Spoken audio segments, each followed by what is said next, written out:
As you saw earlier during children's time, in the skit that took place, I hope you noticed, although some of it was funny and that happens when you have children involved, it's a very serious thing that took place.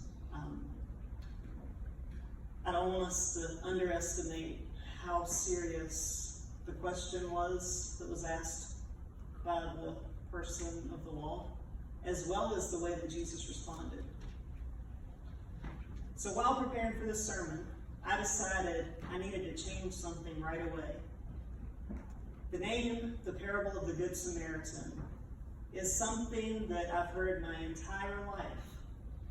But I decided that it should be called the parable of the true neighbor. Because after all, that is exactly what the Good Samaritan was. He was the true neighbor. It was not the two people that you would commonly expect to be the true neighbors. It was not the priest. The priest was far too busy to stop and help and didn't even want to be cleaning. The Levite, also way too busy, just passed right by, could not even stop to help the Samaritan that was on the verge of death because they were too busy. We need to make sure that we stop and help others. We need to make sure that we're not too busy to lend a helping hand when we can. During the chapter that I read earlier, the amazing parable of the merciful Samaritan is the way that one commentator writes. How does the hero of that story match up against Jesus' rules for the road? Well, he does carry money. He does carry a first aid kit, or at least some kind of bandage with him. These are all helpful things to have, right? The money was used so that he could probably get something to eat on the way, but he decided it was more important that he would stop and help someone. I'm just as guilty as anyone else of not stopping and helping others. In fact, in New York City, when I was in Hell's Kitchen, if I would have stopped and helped every person that was begging for money, I wouldn't have had enough money to go anywhere myself. It's a real problem, not just in biblical times, but in today's times as well.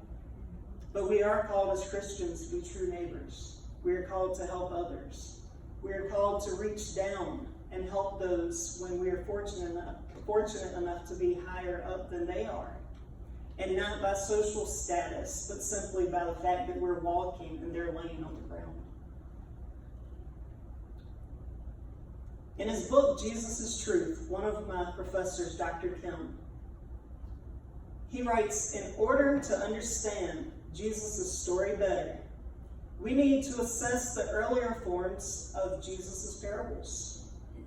We can consider 5 clues.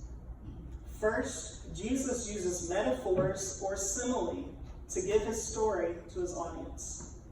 Second, Jesus' parables involve the qualities of vividness or strangeness.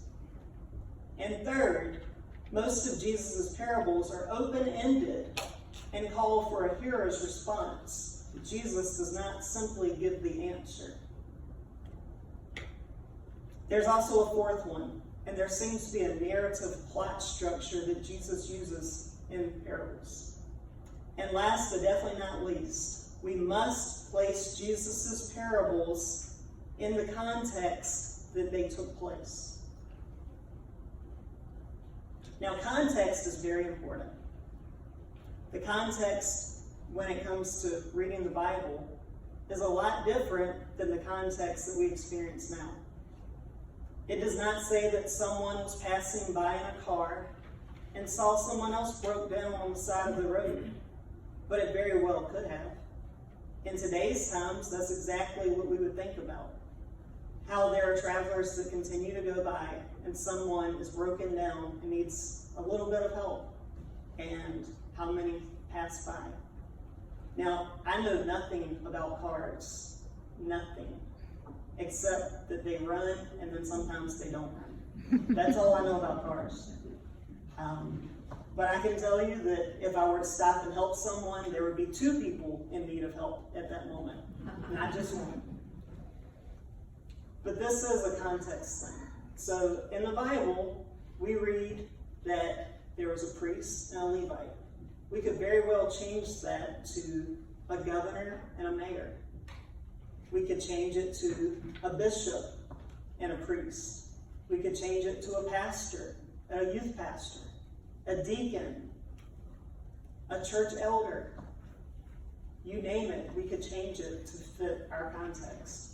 But do not mistake the context that takes place. Jews and Samaritans, did they like each other? Did they tolerate each other? If they had to. They would prefer not to be in the same room, much less walking down the same road. Now, the Samaritan, we read, was beat up and left to die, basically. Not the Samaritan, sorry. The Good Samaritan's the one that came.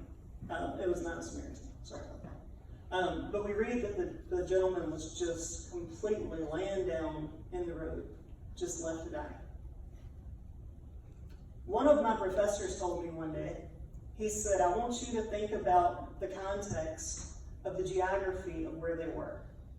It was very possible that there was a small hill, and on the hill, there could have been one road to go this way, one road to go that way. And right in the middle is where this person would have been laying. So you can go left or you can go right. Or you can literally stand over top of the person to keep going on your path. That's the context. As we saw today during the skit, it's very likely someone actually stepped over them. Or because the priest wanted to make sure he didn't accidentally touch this person that was laying there, it's very possible that you go completely the other way.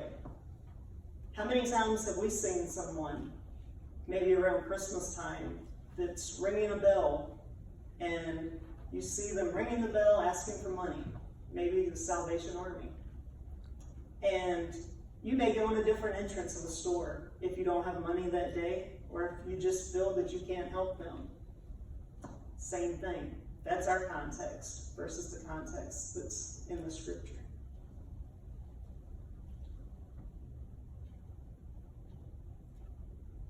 Now let's talk about what this parable does and does not discuss.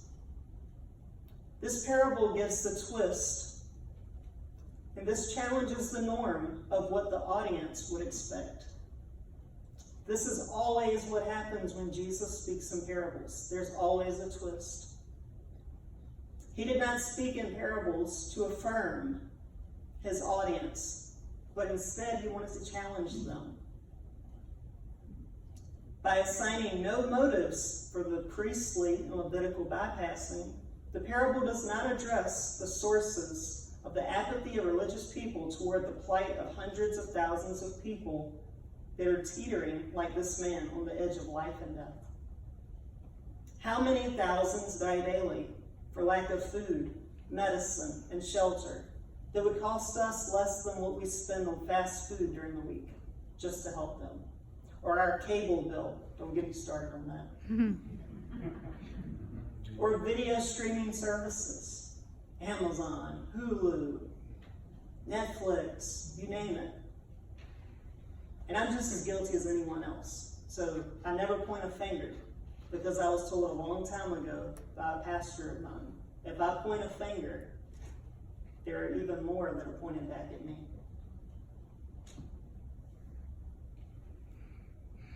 Now, there was one writer that gave a great Jewish perspective in a book that she wrote called Short Stories by Jesus. What's not to like about helping the stranger and being charitable toward others? But those are not the messages a first century Jewish audience would have heard. They didn't need a parable to tell them that. They already knew the law. They already knew exactly what they were supposed to do. They'd already been commanded to love both the neighbor and the stranger. The Jews that were in the audience would not be thinking of governmental resources or foreign aid. The Samaritan would not have reminded them of a Secretary of State or a Prime Minister. Nor would they have thought of Samaritans as strangers. Remember, they come in contact even if they don't want to every single day. To the contrary, they were the all too familiar neighbors, and they weren't just familiar, but they were hated, despised, completely not going to get along no matter what happens. The parable for them would not have been about looking after a fellow human being. Because honestly, Jewish people didn't look at Samaritans as human beings. That's a fact. If you remember from my last sermon, I told you that the Canaanite woman was called a dog by Jesus. Canaanites and Jewish people didn't get along either. They weren't even considered human.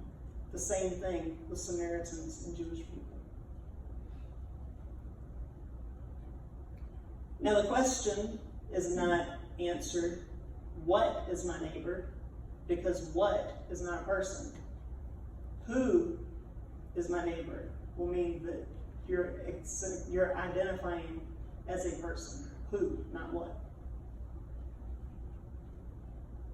And if readers identify with the Samaritan, as we often do when we read this, because we would like to think that we are the ones that are the true neighbor, that would stop and help. If we identify with the Samaritan, as the politicians and a charitable organization called the Good Samaritan would, we've missed the deeper implications of the parable. Even worse, the standard identification that we readers have today with the Samaritan leads to the standard anti-Jewish interpretations that have infected the New Testament study. In many Christian contexts, the Samaritan comes to represent the Christian who has learned to care for others or to break free of prejudice, whereas the priest and the Levite represent Judaism, understood to be xenophobic, promoting ritual purity over compassion, proclaiming self-interest over love of neighbor, and otherwise being something that needs to be rejected. Now, in her book, Levi certainly gives a different perspective. And I have a different perspective after reading her book. She makes a great point that I would like to take even farther. If we identify ourselves as the person that needed help, we will also make assumptions about all involved in the parable.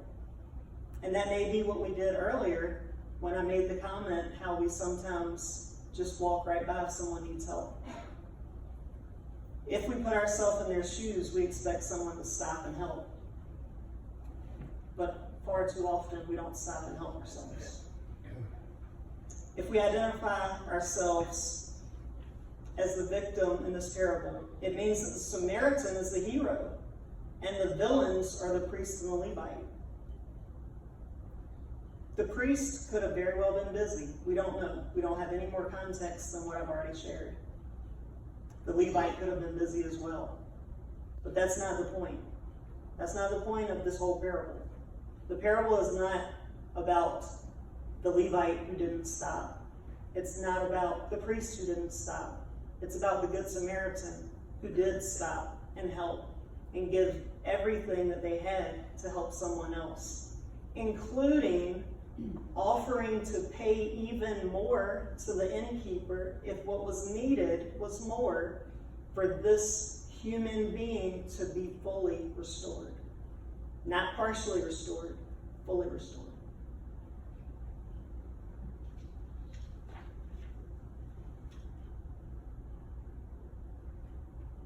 Now this reminds me of the passage I preached on last time, as I mentioned earlier, about the Canaanite woman's faith. Her faith is what heals her daughter of a demon, as said by Jesus. But even more importantly, Jesus is a true neighbor.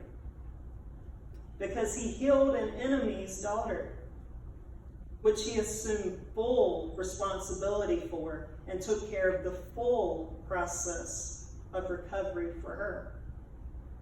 Jesus truly practiced what he preached. Can we say the same? Not always. We're not Jesus, but we need to be as much like Christ as we possibly can be.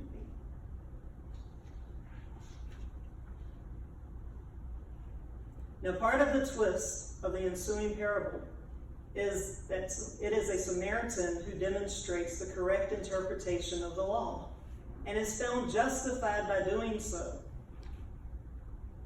Now remember, the Jewish people do not like the Samaritans. So the teacher of the law that is asking these questions probably is not too fond of the fact that the parable involves the Samaritan being the hero. That's a twist. That's what parables do. They are a twist. Jesus always twists what someone would expect to hear and makes it a teaching lesson.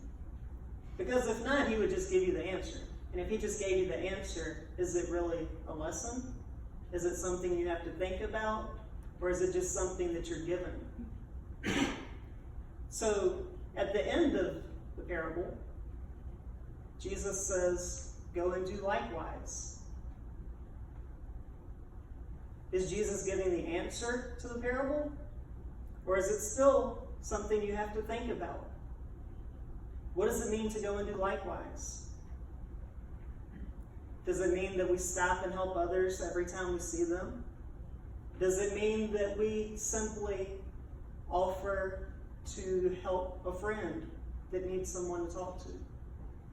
Or the stranger that sits across from us at the lunch table that's sitting by themselves, in school, at work, wherever you are. Everyone needs somebody to talk to. And if we go and do likewise, that can be something as simple as talking to someone that needs a friend. Now, I've heard about the Good Samaritan, or as I chose to rename it, the parable of the true neighbor, for as long as I can remember. Now, as Clark mentioned last week, God's love is steadfast. And we are called to love others the same way. That is exactly what the true neighbor did in this parable. I tell the youth Sunday mornings in Sunday school that you must always take the original context into consideration while reading the Bible. They'll be the first to tell you that I emphasize this not only in Sunday school, but in my sermons as well. Because they will come and talk to me after the sermon and say, I never realized that about the context. Thank you for sharing. Now, I have a saying that I've shared with them, and I'll share with you as well. Just as you hear location, location, location in real estate, when you're reading the Bible, you should hear context, context, context. It's that important. In real estate, the location makes a big difference in who's buying and selling. The context of the Bible makes a big difference in who's reading it, who's interpreting it, and who is simply reading it as something that happened a long time ago. It's up to us to make it something that we can use in today's times and not simply think of it as a historical book, because that would not be doing justice to the holy word of God. The perfect example that is found in teaching and preaching is the parable of the true neighbor. The reason I say this is because it's found in the Bible, because you don't add or take away. You can see that it's the perfect example of teaching and preaching. You teach someone to go and love others as themselves. Well, what if they don't love themselves?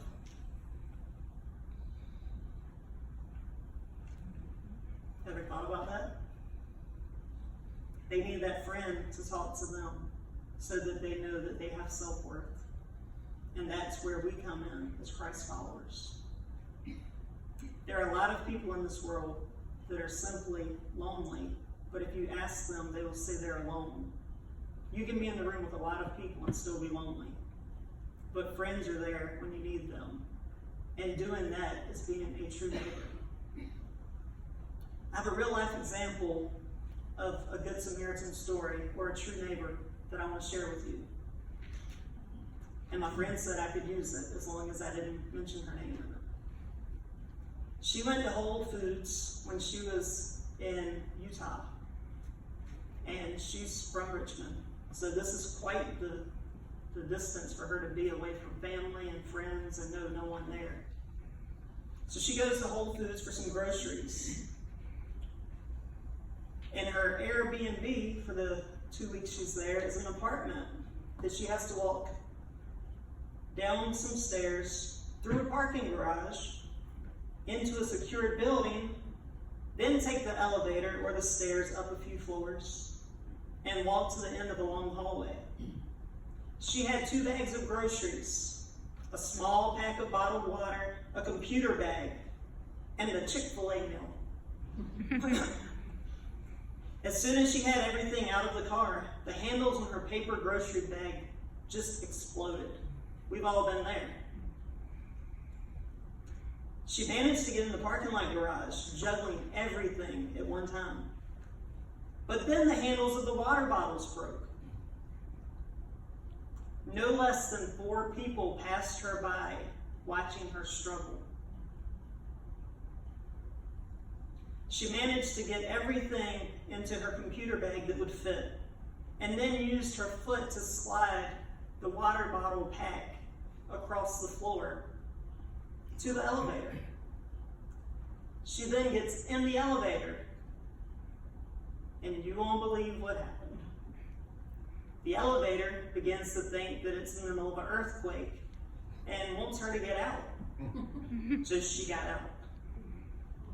As all of this is taking place, she realizes she has no way she's going to be able to get all of this upstairs in at least 1, 2, maybe even 3 trips. Out of nowhere, a gentleman comes up to her, does not even say his name, does not even ask her, can he help her? He simply swoops down, picks everything up in his arms, follows her upstairs, and she never even got his name. The only thing that she got from him was him saying that he was in the Army and that his mom was from Virginia. And she said he must have picked up that great Southern hospitality from her. But I tell you this because it's something that we've all experienced. It's something that took maybe 5 minutes out of his day, but it made a very, very difficult adventure of taking everything upstairs a lot easier, and it didn't take much time out of his day to do it.